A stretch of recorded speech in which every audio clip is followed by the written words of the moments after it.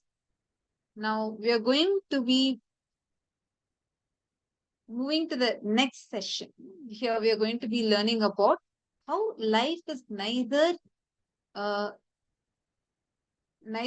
evil nor predestined. It is super determinism. So we're going to learn this powerful science now. Continue to do the manifestation. We'll be coming back and continuing with one more round. Okay? Such an important lesson we're going to learn. Like very, very important powerful cognition. With this cognition, you can really impact, change your life in any way you want. Let's learn about this science now directly from Swami.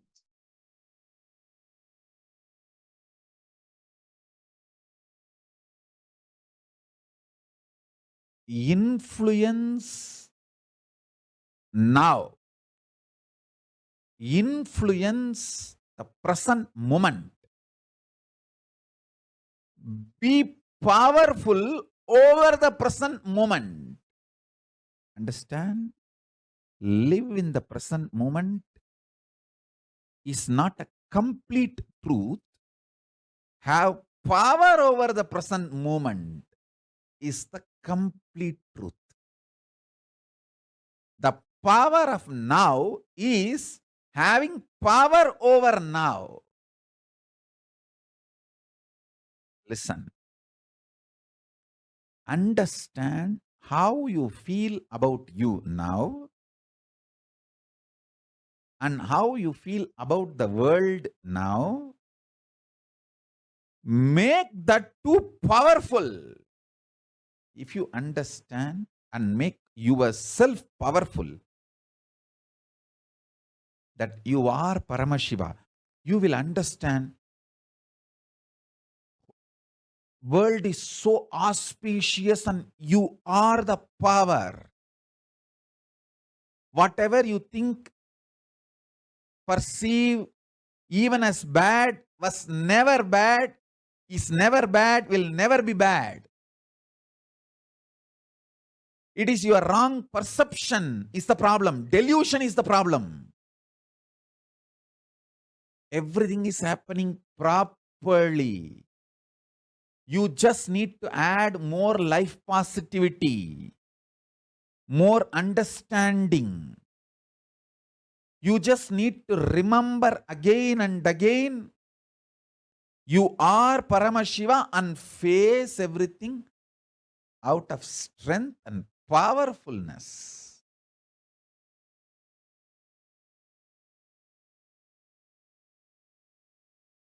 Now, the next truth. Listen.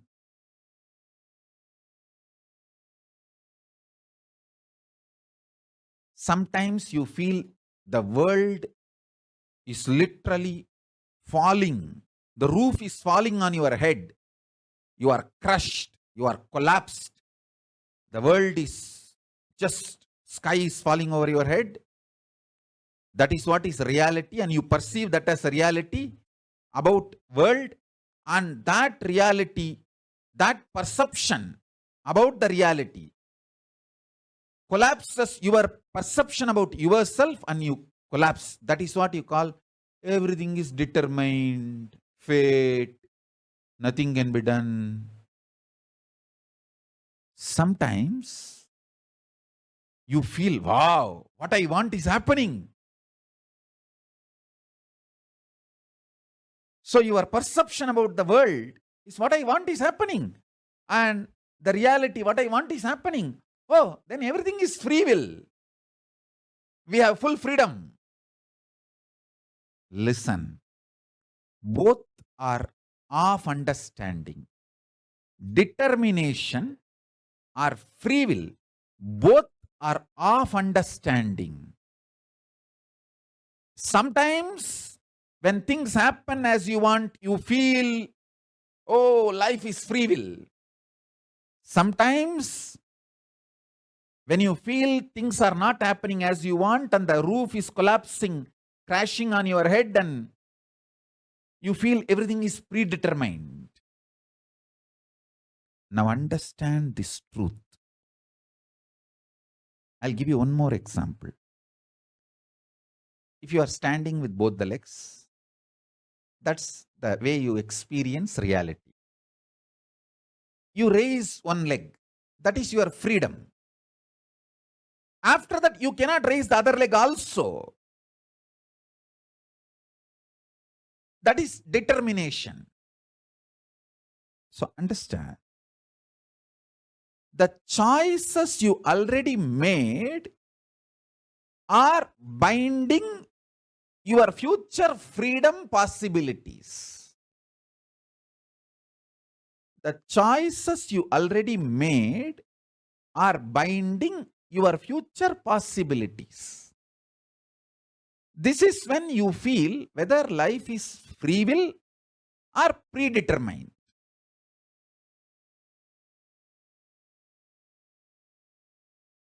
When you perceive the happenings of your life is against your will and collapse inside you, the way you perceive the world very negatively, and collapse your own identity about you and lose trust on you. When this happens, whether you made earlier some choices or not, you will feel bound. You will feel life is predetermined. There is no free will. Life is unfair, injustice, adharma. It is all just might is right. People who have power, they grab everything. Nothing is right. It's all chaos. There is no order. And at some moment, when things happen as you want in the outer world, and your perception about the world is little better, you feel, the free will is life. There is a possibility. I can recreate, rebuild. Life has some hope. But please understand, both are of truth. Why even the idea of free will is of truth? Because you feel relieved, hope, because of outer world happening. But the real truth is, if you decide to cognize the truth, you are Paramashiva, Paramatma, ultimate powerfulness. Understand? Whether life is predetermined or free will, the super determinism is the truth. Answer for the question whether life is free will or predetermined is life is super determinism. Neither predetermined nor free will. It is super determinism. Understand? Empowering yourself with the truth, reality. You are Paramashiva. You are the ultimate Paramatma. And from that truth, reality, making your perception about life, and with that strength of your subjective truth about yourself and your subjective experience about the world, impacting the world, the reality is super determinism. This is the real way of existing. This is what I call freedom. Freedom is not choices. Freedom is manifesting the reality you want to manifest. Listen.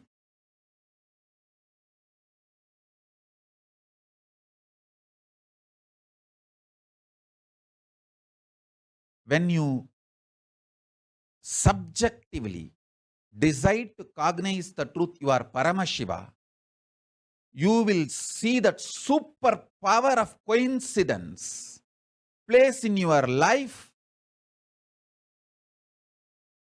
and you manifest super determinism. I give you two methods for you to achieve the super determinism. One, deciding to cognize you are Paramashiva, because that is the truth. That's the truth.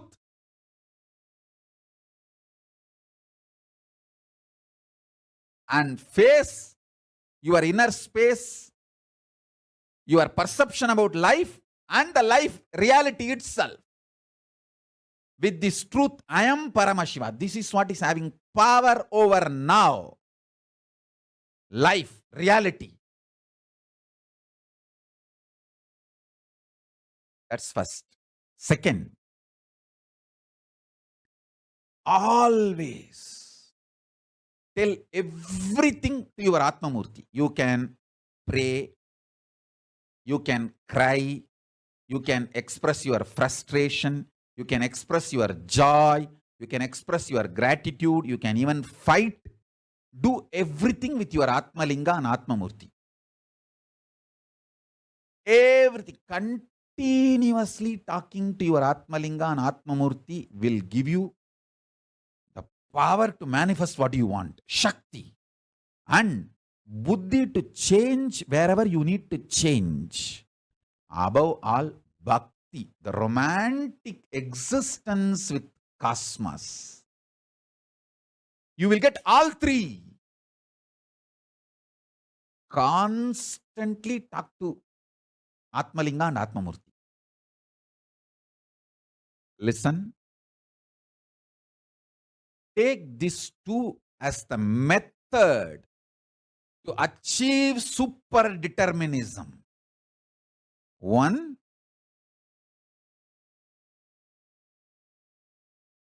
decide to come to the powerful conclusion you are Paramashiva because that is the truth.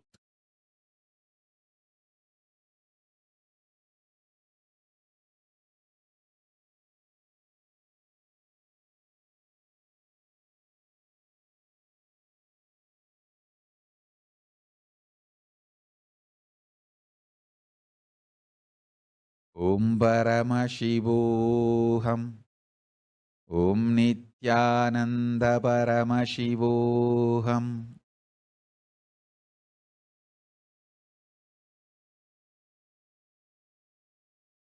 Second, continuously talk to Atmalinga or Atmamurti. You can offer your prayers. You can talk even casual things.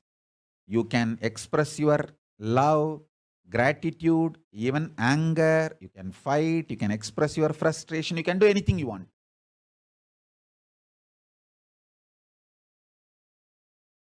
And I commit with you, I will respond to you immediately. I'll give you what you want. Shakti, to manifest your life as you want. Buddhi, intelligence to alter. If at all you need to alter somewhere your wants for your greater, better, complete life.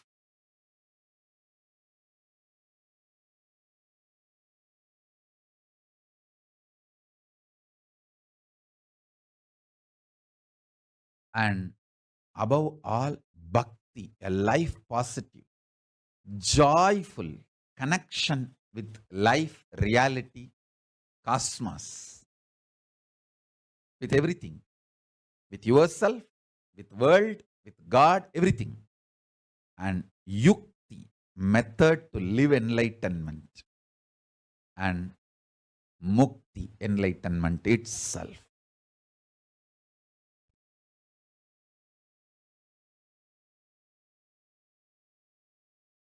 The true experience is when you decide you are Paramashiva, you get power over the now, present. The power over the present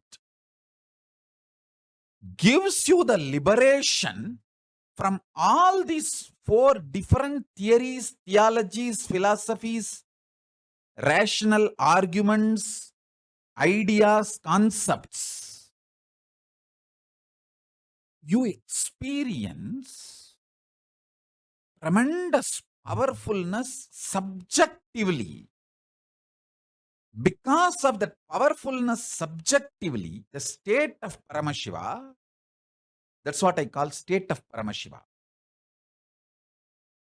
Your subjective experience about the object also powerfulness, Parameshwara. Understand?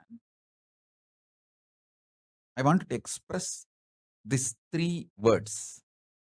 Your subjective experience of your subject, your subjective experience of the object, and the object, reality as it is. Understand these three words.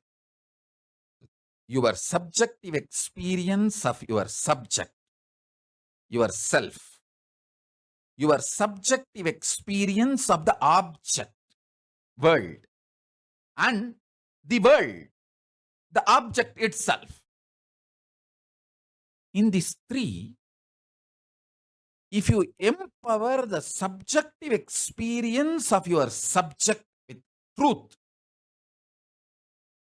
that truth makes your subjective experience of the object also powerful. When this two component of you becomes powerful, it impacts the object and makes what you want to manifest as life. This is the experiential reality of super determinism. Everything else is a delusion, false.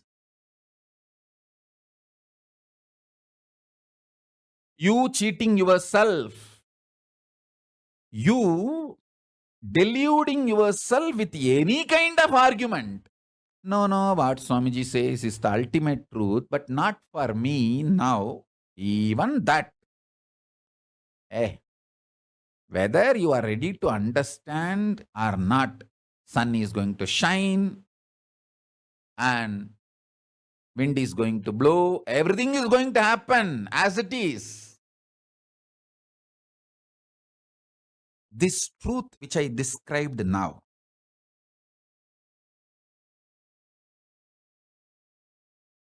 I'll explain the next level. Listen. Super determinism means empowering your subjective experience about you, your subject, with the truth you are Paramashiva. Paramashivatvamasi. You are Paramashiva. Empower your innermost subjective experience about yourself consciously. You are Paramashiva because that is the truth. And from that powerfulness, analyzing your subjective experience about the object, world,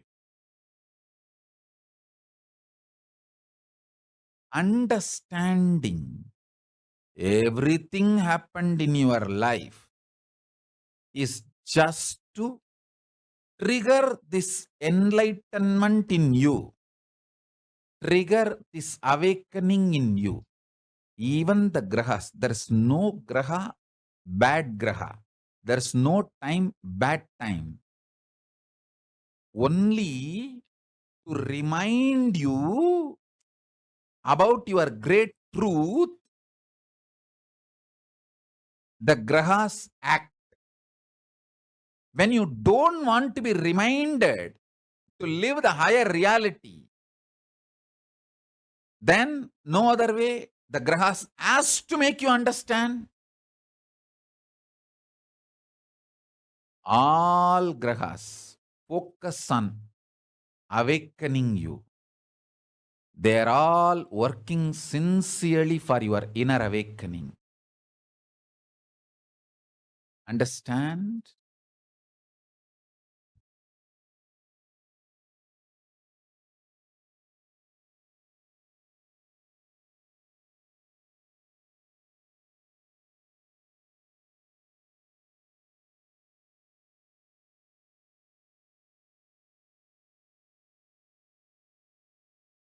Hey, listen. Sometimes your babies or pet, they go into kind of a trance mood when they listen to my satsang and just they settle down. You may be thinking they are sleeping. Even if you think they are sleeping, don't wake them up. It is okay. Just let them. Because they sincerely, intensely listen. If you are pregnant, the baby inside your womb listens to me sincerely.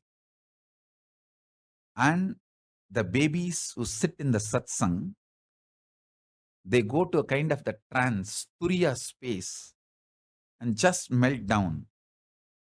You may be thinking they are sleeping. Even if you think they are sleeping, don't disturb them. Allow them to sleep. It's okay. I tell you, even the pets, when they come and sit for satsang and they just fall asleep, don't think they are falling asleep. Even if you think they are falling asleep, don't disturb them. They are in a trance. I can see very clearly in how many places that initiation is happening.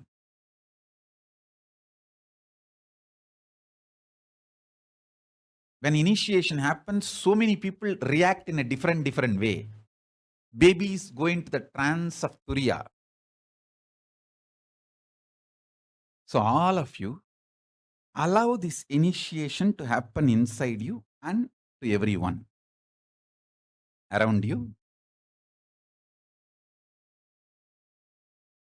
If you have pets and kids, get them to satsang. Even if they sleep during the satsang, don't worry. Let them be there. Because these great truths, they get inside the system and become biomemory. It becomes just biomemory. Listen.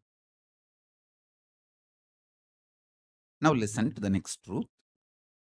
See, whenever the objective reality impacts your subjective experience about the object and damages your subjective experience about the object, that damage, when it gets overloaded, impacts your subjective experience about the subject itself.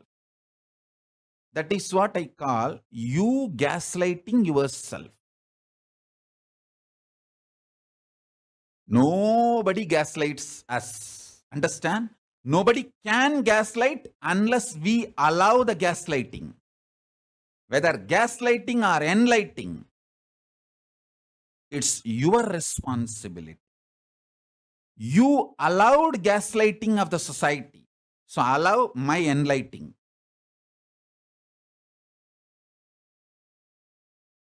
Stop allowing the society's gaslighting. Allow my enlightening. So listen carefully.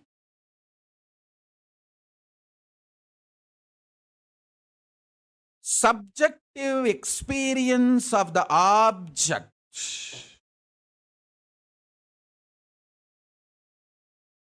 should be impacted, impressed by the truth of the subjective experience you are Paramashiva, not by the objective reality so-called this world and your equations with this world.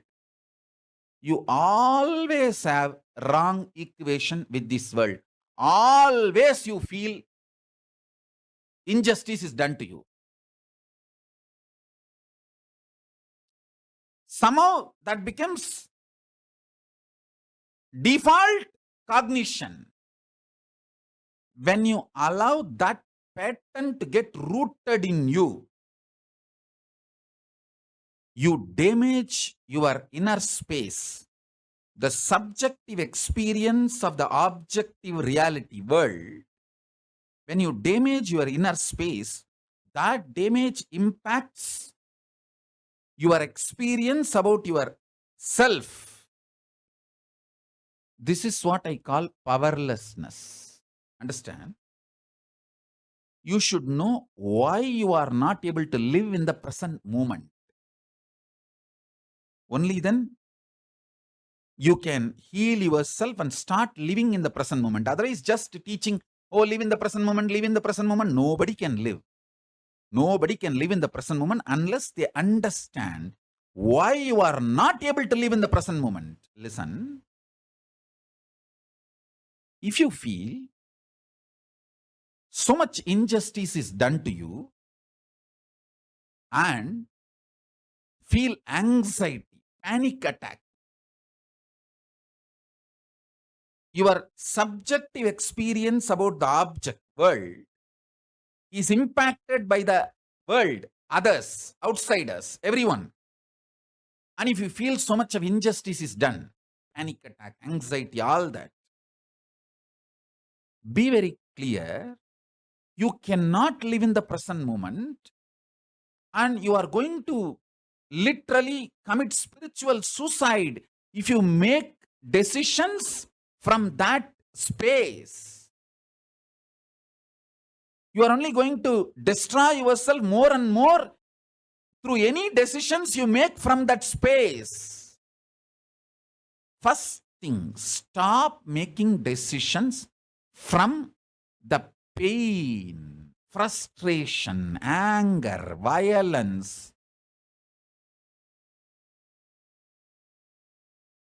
powerlessness of the subjective experience about the objective reality.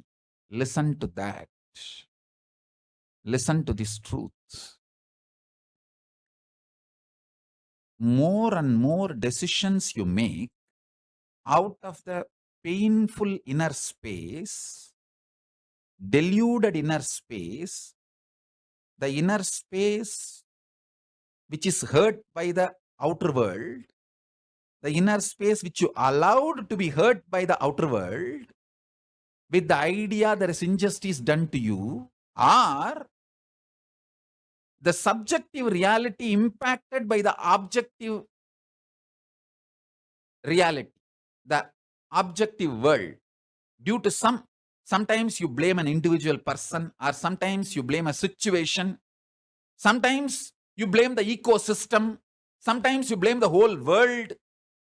Whoever you may find, blame or not blame, sometimes you will even blame yourself. Even that is wrong. Blaming yourself is not something cute. No.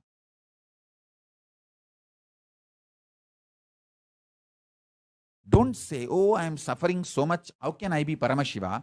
Say, I am Paramashiva. How can I suffer? Change the whole thing. Listen. Don't say, I am suffering so much. How can I be Paramashiva? No. Say, I am Paramashiva. That is the truth. How can I suffer?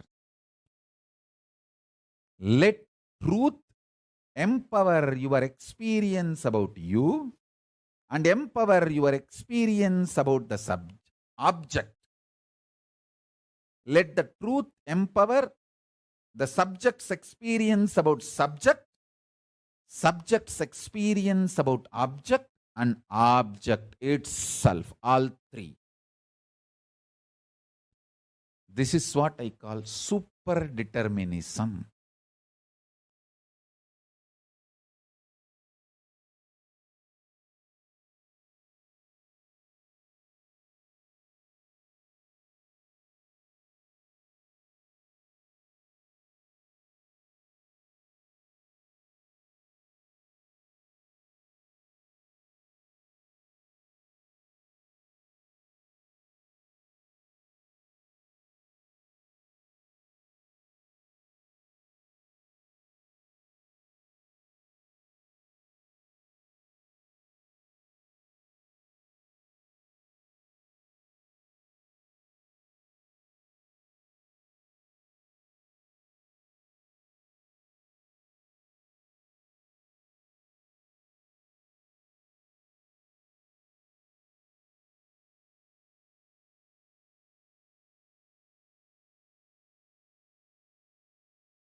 Yes.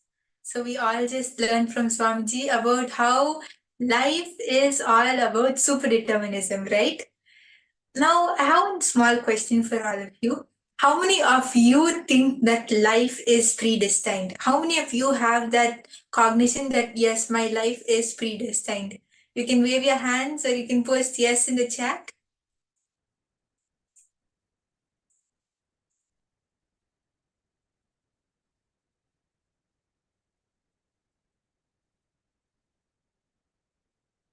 Yes, Majin has posted yes. Okay, yes, I can see a few of you are waving your hands. Okay, yes. So all of us, Swamiji taught all of us one very important thing, right? That, in fact, Swamiji gave us the answer and the understanding to one of the most debated topics today is whether life is predestined or if it is free will, right? And Swamiji beautifully said that life is neither free will nor predestined. The real truth is if you decide, if I decide, if we decide to cognize the truth that we are Paramashiva, the ultimate powerfulness, that when you look at life from that perspective, the impact which you create is the superdeterminism. And that is only what decides our life, our superdeterminism. Amazing. And one more very, very powerful cognition which Swamiji initiated all of us into is freedom. How we are all conditioned, how do we all define freedom is how many choices I have, right? How many choices I have that defines my freedom. I can do so many things. But Swamiji gives a completely new definition and so powerful. I can manifest what I want. That is freedom. How powerful, right? And one very important cognition which we need to understanding, which we need to have here is what are the choices we have made in past? Those choices impacts what we can do and what we cannot do. So for example, if we have like the choices which we have made in past, if they favor or if they are aligned to what we want to manifest, then we cognize, oh, I can do what I want and life is free will, it's not predestined. But if choices what we have already made, they are restricting, they have become an obstacle for us to manifest what we want, then we say, oh, it's my destiny, I can't do anything, this is how situations are. So actually it is what choices we made in the past determines our situations outside, and then that is how we cognize that life is free will or life is predestined. But both these understandings, Swamiji say, is not complete. What is the complete understanding? That I am Paramashiva. Cognizing that truth, I am Paramashiva, and then seeing what are my perceptions about the world, what are my cognitions about the world, seeing through them and making an impact in the outside world. That super determinism, that is the complete truth. And one very powerful technique. I request all of you, please take this gift from Swamiji. It's one of the most simple but very powerful technique which Swamiji gave to all of us today. What is that technique? Talking to Atmamurti or talking to your Atmalinga or talking to Swamiji, right? If you don't have Atmamurti, if you don't have Atmalinga, you're new. Don't worry, just take a picture of Swamiji, talk to Swamiji. Talk to Swamiji, talk to your Atmalinga, talk to your Atmamurti. When you do that, what happens? When you do that, you are just blessed. You are blessed with the best. Whatever you're feeling anger, you feel like fighting to Swamiji, I'm not manifesting this, or you feel like sharing something, or you have any problems, just constantly talk. When we talk, we are blessed with 5 things. What are those 5 things? Yes, you want to share? Yeah, actually, before you continue, I would like to share with all of you an experience which I had. Like, really, you'll see how Swamiji exists. Like Swamiji really powerfully, truly exists in the Atmamurti and Atmalinga. So one day, like this was in Gurukul, and I had lost my Atmalinga that day. And like my Atmalinga is a tiny Atmalinga, so it's like it was really hard to find, and I completely 100% literally lost it. Like for 2 days, I was searching and I couldn't find it at all. I searched where I did puja, I searched like everywhere where I could have possibly gone, and like nobody else saw it also. And then that day night, I just prayed to Swamiji and told, I literally prayed to my Atmalinga. Like I just remembered my Atmalinga and told, you have to come back to me by tomorrow morning. When I get up, you should be there next to my pillow. I'm surrendering at your feet. Please come back and please help me find you. That, like, I just prayed that and I slept in the night. And you'll not believe it, the next day, the Atmalinga was right next to my pillow. It's like, it's a complete miracle because I asked every single Balasant which was there, like nobody knew where the Atmalinga was, like none of us were able to find it. But I just prayed to my Atmalinga. I just told Swamiji, please come back. I am surrendering at your feet. Please come back. And the next day, the Atmalinga was there right next to my pillow. And like, this is like such a powerful experience which I have had with the Atmalinga, and I'm sure all of you will also have these experiences. You'll see that when you just connect to Swamiji through your Atmalinga and Atmamurti, you'll be able to speak to Swamiji, you'll be able to feel Swamiji. It'll be like a complete, like a manifestation of Swamiji himself just for you. Actually, Swamiji beautifully told in one satsang that when you touch the Atmalinga, you're actually touching me. I can feel it. I can hear you when you speak to me. So I'm sure all of us would not want to miss this, right? Yes, and when we talk to Swamiji, when we talk to Atmalinga and Atmamurti, Swamiji blesses us with the Shakti, the power to manifest what we want. Swamiji blesses us with the Buddhi, the intelligence to look inside and see where we are missing. What is it that we have to change, right? Swamiji blesses us with Bhakti, the deep romance, the oneness with Paramashiva, the oneness with Cosmos with Swamiji, of course, that's the best. That's the key to manifest anything we want. And definitely Swamiji blesses us with Yukti. Yukti is the method to manifest we want. And ultimately, the Mukti itself, the liberation. So, beautiful blessing and one of the most powerful things for us to impact the world outside and manifest what we want to manifest as our reality. Yes. So now we are going to be entering into a small exercise to understand what is this superdeterminism, to exactly experience it and understand what it is. So I request all the participants, before we enter into the exercise, if any of you have not been able to understand, or if you have any doubts, please do post in the chat.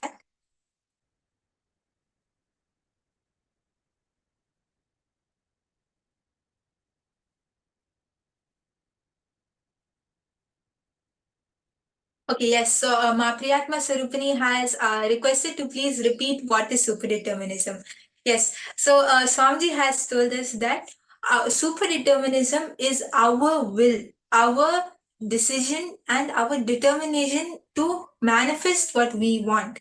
In fact, our whole life, whatever happens in our future and whatever is going to happen, is only because of the decisions which we take out of superdeterminism in the past. It can be today or it could be yesterday, whatever decisions we took. Example, in the morning, you would have taken the decision that, yes, from today, I'm going to be integrated to 4 o'clock yoga every single day. You take it out of your superdeterminism, your will, your conscious decision. Then you'll see that that will actually it'll affect, like you'll see how you're able to get up every day and you're able to be integrated to that Brahma Muhurta timing. So this superdeterminism, that decision, one very important thing, it comes from the cognition, I am Paramashiva, right? So please understand, for us to have that superdeterminism, we have to first cognize, I am Paramashiva. From that cognition, we will not get powerless. We will see the outside world with powerfulness. And then when we see the outside world with powerfulness, we will be able to see what are our conclusions and perceptions about outside world and how we can impact, how we can change them, solve the problem, and we can manifest what we want, what we have decided for, and we will be able to manifest. So determining, making a decision from the conclusion or the cognition that I am Paramashiva, that makes us look through the problems, our perceptions about the world, and we will be able to impact the world the way we want. Is that clear, ma'am?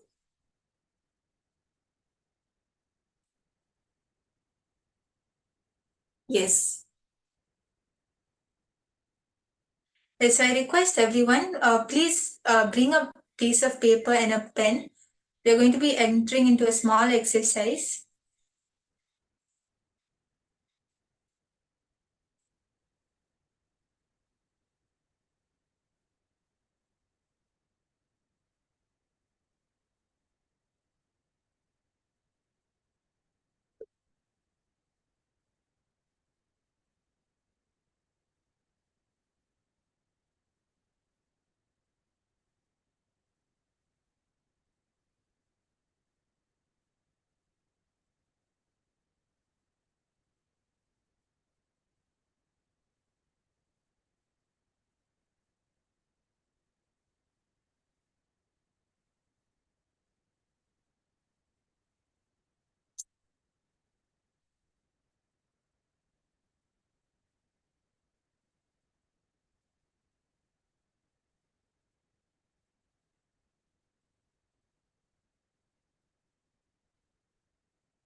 Yes.